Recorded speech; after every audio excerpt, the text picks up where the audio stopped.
Hello guys, welcome back to Cric Talks with Kiran. ഈ സാല cup നാമിടു 18 വർഷങ്ങൾ നീണ്ട വിരാട് കോഹ്ലിയുടെ RCB ആരാധകരുടെ കാത്തിരിപ്പിന് വിരാമമായിരിക്കുന്നു. അഹമ്മദാബാദിലെ നരേന്ദ്രമോദി സ്റ്റേഡിയത്തിൽ നടന്ന മത്സരത്തിൽ 6 റൺസിനാണ് റോയൽ ചലഞ്ചേഴ്സ് ബാംഗ്ലൂർ പഞ്ചാബ് കിങ്സിനെ പരാജയപ്പെടുത്തിയത്. ഈ മത്സരത്തെ പറ്റി പറയുമ്പോൾ കാലം കാത്തുവെച്ച കാവ്യനീതി, പൊയറ്റിക് ജസ്റ്റിസ് എന്നൊക്കെ പറയില്ലേ, അതുപോലെയാണ് എനിക്ക് തോന്നിയത്. ഇന്ത്യയുടെ RCBയുടെ വിശ്വസ്തനായ 18ാം നമ്പറുകാരന് IPLന്റെ 18ാം വർഷത്തിൽ ആദ്യ കിരീടം ലഭിക്കുന്നു. ഒരു RCB ആരാധകനെ സംബന്ധിച്ച് ഇതിൽ പരം എന്താണ് സന്തോഷിക്കാൻ വേണ്ടത്? നീണ്ട 17 സീസണുകൾ അതിൽ കിരീടമില്ലാതിരുന്നിട്ടും പലതവണ കിരീടത്തിന് അടുത്തെത്തിയ ആ സ്വപ്നം തകർന്നു പോയിട്ടും ആ ഒരു ലോയൽറ്റി, ആ ഒരു പാഷനോടെ തങ്ങളുടെ ടീമിനെ സ്നേഹിച്ച ആരാധകർക്കുള്ള ഒരു സമ്മാനമാണ് ഈ കിരീടം എന്ന് പറയുന്നത്. ഇനിയിപ്പോൾ നമ്മൾ മത്സരത്തിന്റെ ഡീറ്റെയിൽസിലേക്ക് പോകുന്നതിന് മുൻപ് എനിക്ക് പറയണമെന്ന് തോന്നുന്ന ഒരു കാര്യമുണ്ട്. അതായത് ഓഫ് കോഴ്സ് ഒരു ഫൈനലാണ്. ഫൈനൽ കഴിഞ്ഞു കഴിഞ്ഞാൽ നമ്മൾ എപ്പോഴും വിന്നിംഗ് ടീമിനെ കുറിച്ചായിരിക്കും പറയുന്നത്. പ്രത്യേകിച്ച് ഈ ഒരു വീഡിയോ എന്ന് പറയുന്നത് RCBക്കുള്ള വീഡിയോ ആയിരിക്കും. തീർച്ചയായിട്ടും ഒരു ഫൈനൽ കഴിഞ്ഞാൽ അങ്ങനെയാണല്ലോ. പക്ഷെ അങ്ങനെയുള്ള സാഹചര്യത്തിൽ നമ്മൾ വിട്ടുപോകുന്ന ഒരു കാര്യമുണ്ട്, റണ്ണേഴ്സ് അപ്പ് ടീം. ഒരു ടീം ഫൈനലിൽ എത്തുക എന്ന് പറഞ്ഞാൽ, ഇനി അഥവാ ഒരു ഫൈനലിൽ തോറ്റു കഴിഞ്ഞാലും ആ ഒരു സീസണിൽ ഉടനീളം അവർ പുലർത്തിയ ഒരു കൺസിസ്റ്റൻസി, അതാണ് അവിടെ വെളിവാകുന്നത്. അപ്പോൾ നമ്മൾ പഞ്ചാബ് കിങ്സിനെ കുറിച്ച് പരാമർശിക്കാതെ ഒരിക്കലും RCBയുടെ വിജയത്തിലേക്ക് പോകുന്നത് ശരിയല്ല എന്നാണ് എൻ്റെ അഭിപ്രായം. കാരണം എന്ന് പറഞ്ഞു കഴിഞ്ഞാൽ ഈ സീസണിൽ അത്രയും കൺസിസ്റ്റന്റ് ആയിട്ട്, അതായത് നെക്ക് ടു നെക്ക് എന്ന് പറയാം RCB Punjab Kings. Points table നമ്മൾ നോക്കുകയാണെങ്കിൽ 1ാം സ്ഥാനക്കാരായിട്ടാണ്. ഇനി നെറ്റ് റൺ റേറ്റിന്റെ ആ ഒരു ഡിഫറൻസ് മാത്രമേ ഉള്ളൂ എങ്കിലും 1ാം സ്ഥാനക്കാരായിട്ടാണ് പഞ്ചാബ് കിങ്സ് നമ്മുടെ പ്ലേ ഓഫിലേക്ക് യോഗ്യത നേടിയത്. അത് കഴിഞ്ഞ് RCBക്കെതിരെ ഒരു ക്രഷിംഗ് ഡിഫീറ്റ് ആണ് അവർ നേരിട്ടത്. എന്നാൽ അതിനുശേഷം 5 തവണ ചാമ്പ്യന്മാരായ മുംബൈ ഇന്ത്യൻസിനെ പരാജയപ്പെടുത്തിയിട്ടാണ് അവർ ഫൈനലിൽ എത്തിയത്. അപ്പോൾ അവരെ നമ്മൾ തീർച്ചയായിട്ടും അപ്ലോഡ് ചെയ്തേ മതിയാവും. കാരണം ഒരു ഇന്ത്യൻ പ്ലേയേഴ്സിനെ, അതായത് അൺക്യാപ്ഡ് ഇന്ത്യൻ പ്ലേയേഴ്സിനെ അത്രയധികം വിശ്വസിച്ച, അവർക്ക് ആ ഒരു ഫ്രീഡം നൽകി അവരുടെ ബെസ്റ്റ് പുറത്തെടുത്തൊരു ടീമാണ് പഞ്ചാബ് കിങ്സ്. ഇപ്പം നമ്മൾ നോക്കിക്കഴിഞ്ഞാൽ പ്രിയാൻഷ് ആര്യ, പ്രഭ്സിമ്രാൻ സിംഗ്, നെഹാൽ വധേര, ശശാങ്ക് സിംഗ്, അങ്ങനെ നിരവധി താരങ്ങൾ ഇവർക്ക് വേണ്ടി ഈ സീസണിൽ മികച്ച പ്രകടനങ്ങൾ നടത്തിയിട്ടുണ്ട്. അപ്പോൾ ഒരു ടീം ഈ ഒരു സീസണിൽ ഏതോ ഒരു മത്സരത്തിൽ 6 അൺക്യാപ് പ്ലേയേഴ്സുമായിട്ടാണ് പഞ്ചാബ് കിങ്സ് ഇറങ്ങിയത്. അത് അങ്ങനെ മറ്റൊരു ടീമിനും അവകാശപ്പെടാനില്ലാത്തൊരു ഫീറ്റ് ആണ്. അത് മാത്രമല്ല, ശ്രേയസ് അയ്യർ ഇപ്പൊ കഴിഞ്ഞ സീസണിൽ KKR കിരീടം നേടിയപ്പോൾ ശ്രേയസ് അയ്യറിന് കിട്ടേണ്ട ആ ഒരു റെസ്പെക്ട്, അല്ലെങ്കിൽ ആ ഒരു അനുമോദനം കിട്ടിയിട്ടില്ല എന്നാണ് എനിക്ക് പേഴ്സണലി തോന്നിയത്. ഓഫ് കോഴ്സ് ഇതെല്ലാം ഗംഭീറിന് പോയി. ഗംഭീർ നല്ല മെന്റർ തന്നെയാണ്. ഗംഭീറിന് അവിടെ തീർച്ചയായിട്ടും റോൾ ഉണ്ടെങ്കിലും ക്രിക്കറ്റിനെ സംബന്ധിച്ച് ക്യാപ്റ്റൻ റോൾ വളരെ വളരെ വലുതാണ്. അവിടെ ശ്രേയസ് അയ്യറിന് കിട്ടേണ്ട ഇത് കിട്ടിയില്ല എന്ന് തന്നെയാണ് എൻ്റെ വിശ്വാസം. ഈ സീസണിൽ ശ്രേയസ് അയ്യർ പഞ്ചാബ് കിങ്സിനെ ഫൈനലിൽ എത്തിച്ചതോടെ ആ ഒരു ശ്രേയസ് അയ്യറിന്റെ ഒരു ക്യാപ്റ്റൻസി സ്റ്റാച്വർ അതാണ് നമുക്ക് മനസ്സിലാവുന്നത്. അപ്പോൾ തീർച്ചയായിട്ടും ശ്രേയസ് അയ്യർ പറഞ്ഞതുപോലെ, ഒരു മത്സരശേഷം പറഞ്ഞതുപോലെ, job is only half done, we have to get the trophy next year. Iyer പറഞ്ഞതുപോലെ പഞ്ചാബ് കിങ്സിന് അടുത്ത വർഷം കൂടുതൽ ശക്തിയോടെ തിരിച്ചു വരാൻ കഴിയട്ടെ. ഇനി RCBയിലേക്ക് തിരികെ വന്നു കഴിഞ്ഞാൽ ആ ഒരു ടീം ഈ ഒരു വർഷം കിരീടം നേടാനായിട്ട് വിധിക്കപ്പെട്ടതുപോലെയാണ് ഇപ്പോൾ ഓരോ RCB ആരാധകർക്കും തോന്നുന്നത്. ഫേസ് വൈസ് അനാലിസിലേക്ക് പോകുന്നതിന് മുൻപ് ഇപ്പോൾ ആൻഡി ഫ്ലവറും DKയും മോബബാറ്റും ഒക്കെ ചേർന്ന് ക്രിയേറ്റ് ചെയ്ത ഒരു ടീം കൾച്ചർ, ആ ഒരു ടീം അറ്റ്മോസ്ഫിയറിനെ പറ്റി നമ്മൾ എടുത്തു പറയണം.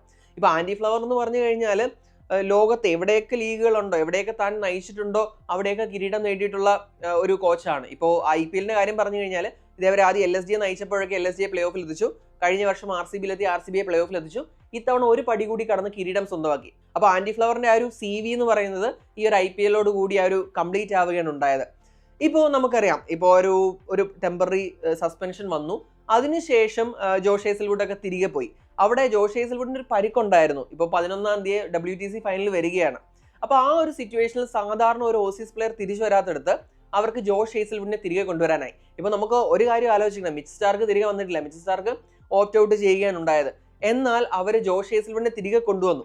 അതുപോലെ തന്നെ ആ ഒരു ഇഞ്ചുറി ഉണ്ടായിട്ട് കൂടി ആ ഒരു റിഹാബിലിറ്റേഷൻ കഴിഞ്ഞിട്ട് ജോഷ് ഹേസൽവുഡ് തിരികെ വന്നു. അതുപോലെ ഫിൽസോൾട്ടിന്റെ കുഞ്ഞിന്റെ ജനനവുമായി ബന്ധപ്പെട്ട് ഇംഗ്ലണ്ടിലേക്ക് പോയിട്ട് ഈ ഫൈനലിന് പുലർച്ചെ 3 മണിക്കാണ് സോൾട്ട് അഹമ്മദാബാദിലേക്ക് തിരിച്ചെത്തുന്നത്. അപ്പോൾ ആ ഒരു റിസ്ക്, ഒരു എക്സ്ട്രാ സ്റ്റെപ്പ് ഈ പ്ലേയേഴ്സ് എടുക്കുന്നതെല്ലാം തന്നെ ആ ഒരു ടീം അറ്റ്മോസ്ഫിയർ ക്രിയേറ്റ് ചെയ്തതിന്റെ വിജയമാണ്.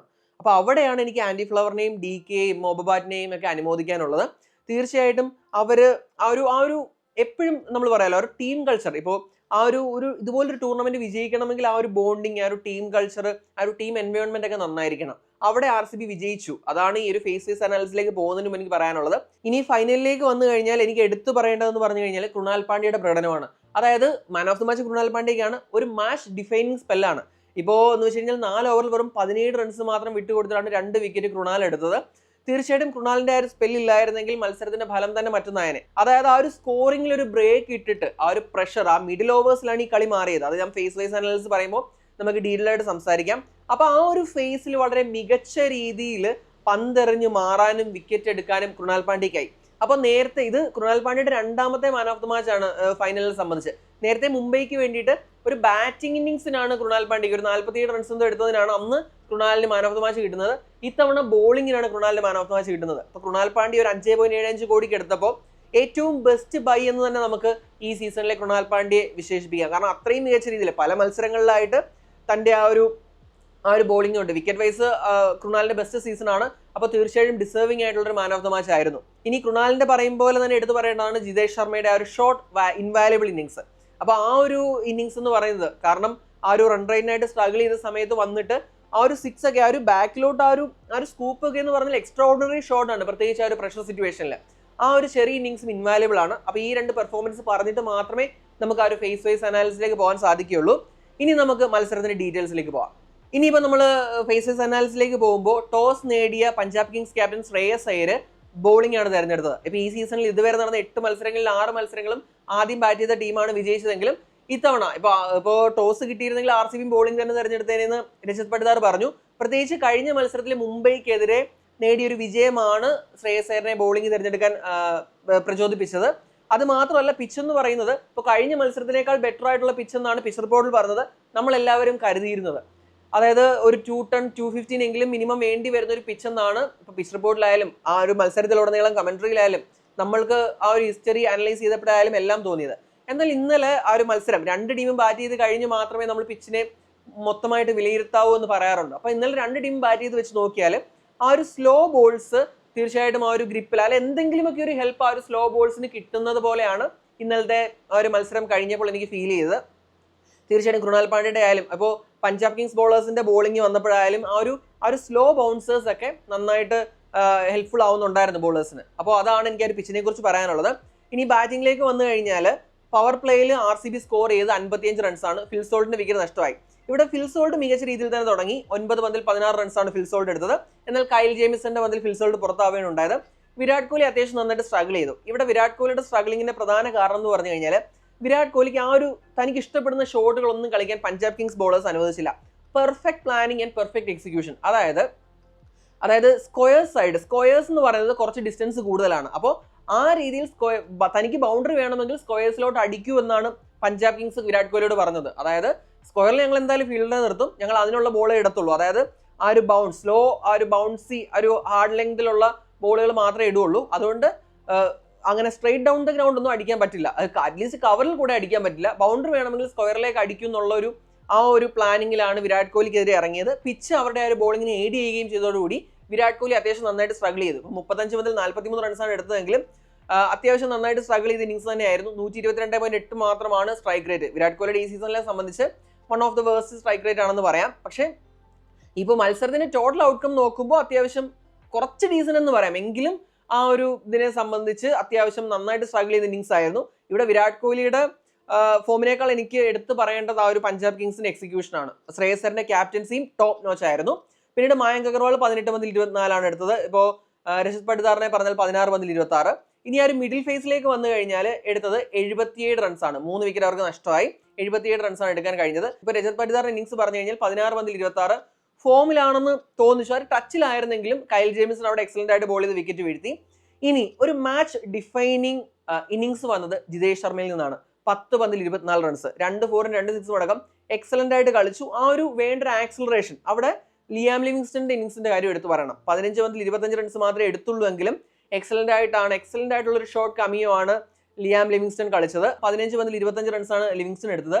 അപ്പോൾ അവരുടെ ഒരു പാർട്ണർഷിപ്പാണ് ഒരു കുറച്ച് പുഷ് നമ്മുടെ RCBക്ക് നൽകിയത്. പിന്നീട് റൊമാരിയോ ഷെപ്പേർഡ് 9 മുതൽ 17 റൺസ് എടുത്തു. അപ്പോൾ 200 പോകേണ്ട ഒരു സ്കോർ ആയിരുന്നു. അവസാന ഓവറിൽ അർഷദീപ് സിംഗ് നന്നായിട്ടാണ് ബോൾ ചെയ്തത്. ഇപ്പോൾ 17 ഓവർ കഴിഞ്ഞപ്പോൾ ആ ഒരു ജിതേഷ് ശർമ്മയുടെ ഒരു ബ്ലിറ്റ്സ് വന്നു കഴിഞ്ഞപ്പോൾ നമ്മൾ 200 മേൽ പോകുമെന്ന് പ്രതീക്ഷിച്ചു. എന്നാൽ അവസാന 3 ഓവറിൽ അവർ കളി തിരിച്ചു പിടിച്ചു. പ്രത്യേകിച്ച് 20ാമത്തെ ഓവറിൽ അർഷദീപ് വളരെ മനോഹരമായിട്ടാണ് പന്തെറിഞ്ഞത്.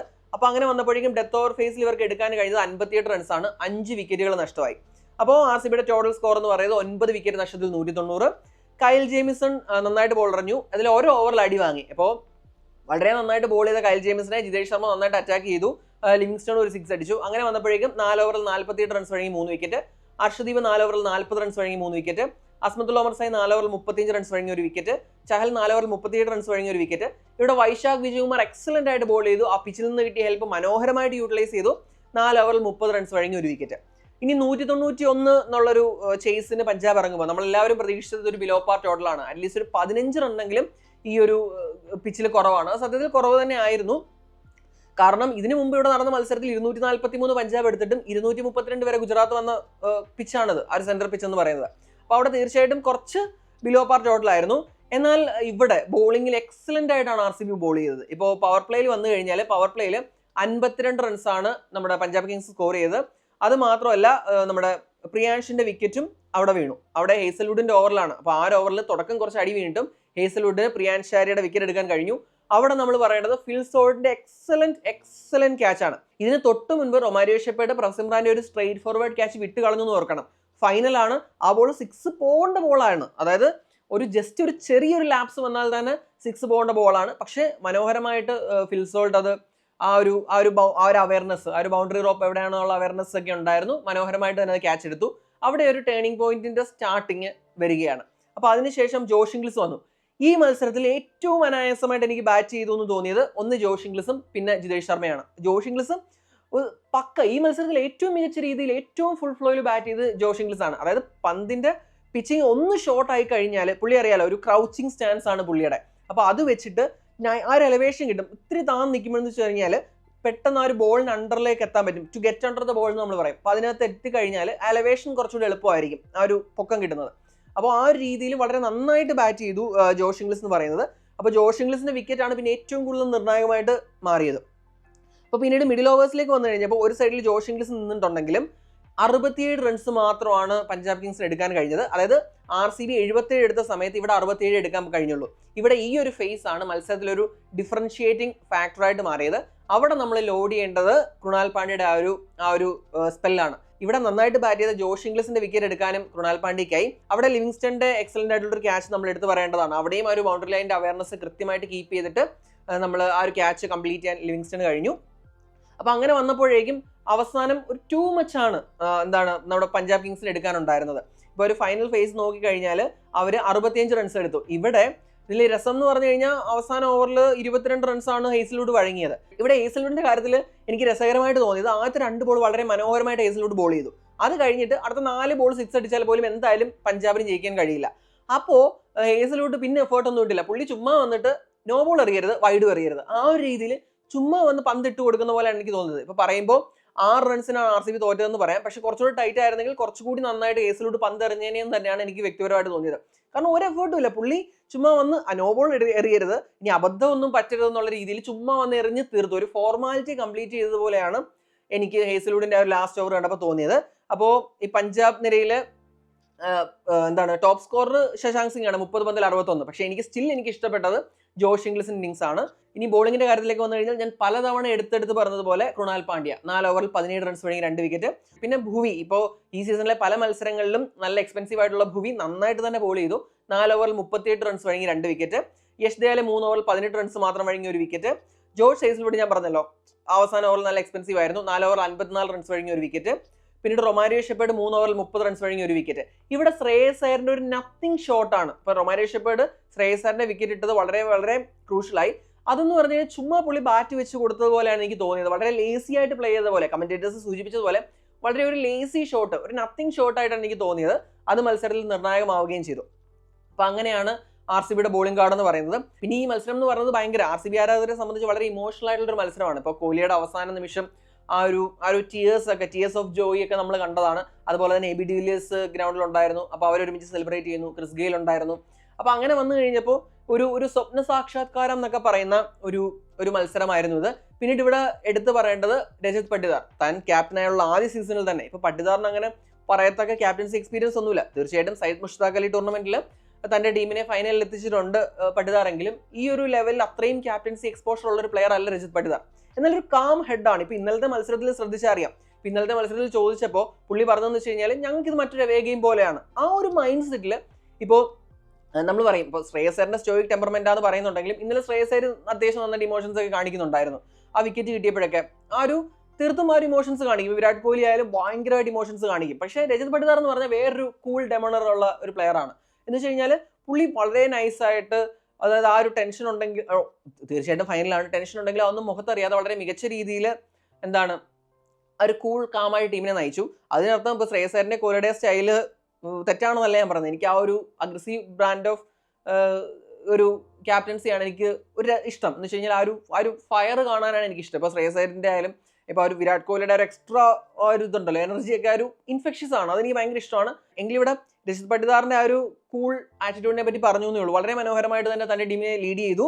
അങ്ങനെ ഈ സല കാപ്പ് നാമഡെ എന്ന് പറഞ്ഞെടുത്ത് നിന്ന് ഈ സല കാപ്പ് നാമഡു എന്ന് മാറ്റാനായിട്ട് രജത് പട്ടിദാറിനും വിരാട് കോഹ്ലിക്കും RCBക്കും കഴിഞ്ഞു.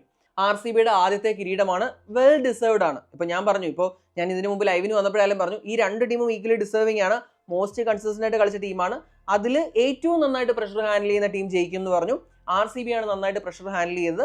അതുകൊണ്ട് തന്നെയാണ് RCBക്ക് ആ ഒരു വലിയ വെയിറ്റ്, വലിയ ഒരു കാത്തിരിപ്പിന് അവസാനം കുറിക്കാൻ കഴിഞ്ഞത്. ഇവിടെ നമ്മൾ RCBയുടെ പ്ലേയേഴ്സിനെ പറയുമ്പോൾ ഞാൻ തുടക്കത്തിൽ സൂചിപ്പിച്ചതുപോലെ മാനേജ്മെന്റിനെ എടുത്തു പറയണം. എപ്പോഴും സ്റ്റാർ സ്റ്റഡഡ് പ്ലേയേഴ്സിന് പുറകെ മാത്രം പോയിരുന്ന RCB ഈ തവണ പ്രോപ്പറായിട്ട് റോൾസിനനുസരിച്ചുള്ള പ്ലേയേഴ്സിനെയാണ് ചൂസ് ചെയ്തത്. അത് പലരും പല എക്സ്പേർട്സും ഇപ്പോൾ ഒരു ഓപ്ഷൻ കഴിഞ്ഞിട്ട് ഈ സീസൺ തുടങ്ങുന്നതിന് മുൻപേ RCBക്ക് അവസാന സ്ഥാനങ്ങളൊക്കെയാണ് നൽകിയത്. റേറ്റിംഗിൽ ആരും RCBക്ക് സാധ്യത കൽപ്പിച്ചിരുന്നില്ല. ഇപ്പോൾ അന്നത്തെ സമയത്ത് എനിക്ക് തോന്നുന്നു ഹർഷ ഭോഗ്ലെ മാത്രമാണ് ഇവർ പ്ലേ ഓഫിൽ കടക്കുമെന്ന് പറഞ്ഞത്. ആ ഒരു പുള്ളിയുടെ പ്രഡിക്ഷനിൽ 4 ടീമുകളിൽ ഒന്നായിട്ട് RCB അങ്ങനെ പറഞ്ഞിട്ടുള്ളത് ഹർഷ ഭോഗ്ലെ മാത്രമാണ്. ബാക്കി ആരും അങ്ങനെ RCBക്ക് ചാൻസ് ഒന്നും പറഞ്ഞിരുന്നില്ല. എന്നാൽ ആ ഒരു ചിന്തകളെല്ലാം, ആ ഒരു പ്രഡിക്ഷൻസ് എല്ലാം തെറ്റാണെന്ന് മനസ്സിലാക്കിക്കാൻ, തെറ്റാണെന്ന് അറിയിച്ചു കൊടുക്കാൻ RCB കഴിഞ്ഞു. എന്തായാലും തീർച്ചയായിട്ടും ഇനി RCB ആരാധകർക്ക് ഒരു ആഘോഷരാവാണ്. ഇന്ന് ബാംഗ്ലൂരിലൊരു ബസ് പരേഡ് ഒക്കെ ഉണ്ട്. തീർച്ചയായിട്ടും ഈ ഒരു വിജയം എന്ന് പറഞ്ഞാൽ അവർ തീർച്ചയായിട്ടും ആഘോഷിക്കും. ഇനി ഞാൻ കൂടുതൽ പറയുന്നില്ല. RCBക്ക് വളരെ വളരെ ഡിസേർവിംഗ് ആയിട്ടുള്ളൊരു കപ്പാണിതെന്ന് പറഞ്ഞുകൊണ്ട് ഞാൻ ഈ വീഡിയോ അവസാനിപ്പിക്കുകയാണ്. ഇനി എന്താണ് നിങ്ങൾക്ക് തോന്നുന്നത്? നിങ്ങളുടെ അഭിപ്രായങ്ങളും കമന്റ് ചെയ്യുക. അടുത്തൊരു വീഡിയോകൾ വരാനുണ്ട്. നമ്മൾ ഈ ഒരു സീസണിലെ team of the season choose ചെയ്യും. പിന്നെ ടീം റിവ്യൂസ് ഉണ്ട്. ഇതുമായിട്ട് ബന്ധപ്പെട്ട കുറച്ച് വീഡിയോസ് കൂടി വരാനുണ്ട്. അപ്പോൾ ഇനിയും വരുന്ന വീഡിയോകളിൽ തീർച്ചയായിട്ടും കാണാം. അപ്പോൾ thanks for watching Cric Talks with Kiran.